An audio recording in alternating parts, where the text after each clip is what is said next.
Guys, Carter here, coming at you with a quick tutorial of a program called Textexpander. It's most commonly used by like Salesforce teams, marketing teams, customer success teams.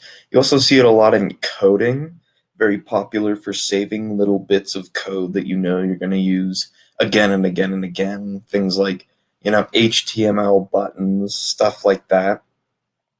And so, without further ado, these are your snippet groups. You see, I've got a little email reply template group for my company. We can add a group here and just call it, something like maybe HTML bits. Now, it'll take you into that snippet group. And here we have to add our first snippet since there is no data in the table. So let's do that right now with this button. I've got a few features. This is set up mostly for emails. It's definitely more of your customer success oriented tool. It's simply useful for other things. So up here you have your calendar features. You've got your timestamp features. You have the ability to add months, subtract months, etc., from your calendar.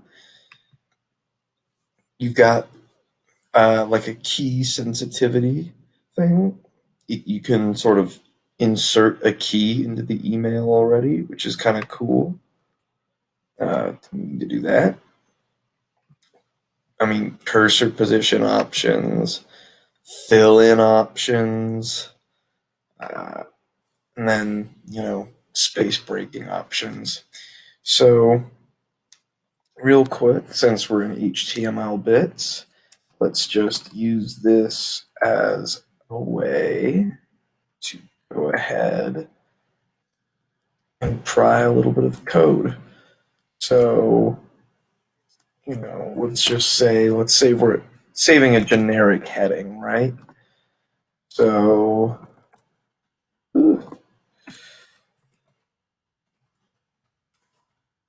got that going, and we really just want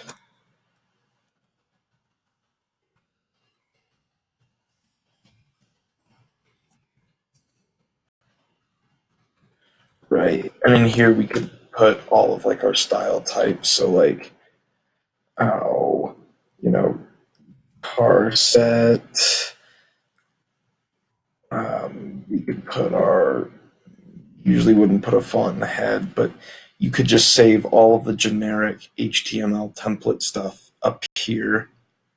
And then down here in your body, this is where you're free to do div formatting stuff.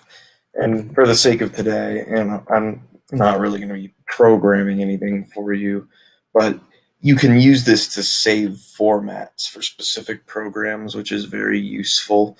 Like I may go later turn this into a menu button, and then anytime I need to put a menu button into one of my websites, I can just summon it immediately and not have to worry about it, which is really nice. The label down here is really for your purposes more than anything. It's sort of how you organize things. So I'll say boilerplate. And the abbreviation is very important. It has to start with like a Z or a semicolon or one of another list of characters that isn't as commonly used. And that's just to make it so that you don't confuse your computer. You aren't constantly summoning things you don't wish to summon. And then this feature is also very important. It determines the case sensitivity of your abbreviation. So if we were to do, say, Z boiler, then if I were to make this case sensitive like I have it, it has to be all lowercase. But if I were to ignore case, then it doesn't matter what I type. No matter what combination of ZBLR I put into the email browser, it is going to show up as an abbreviation, and the computer will interpret that to mean you want your snippet there. So I like case sensitivity personally.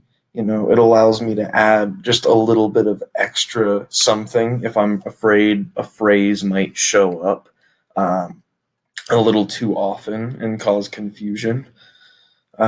So save this real quick, and then I'm going to summon this from an email rather than from VS Code. I don't have my code program open right now, so that's probably for best. And then if I just type boiler in, there you have it. I have my boilerplate code. Um, so that's it's a very handy feature. I'm very glad I decided to start playing around with this little tool, and hope you all have a wonderful afternoon.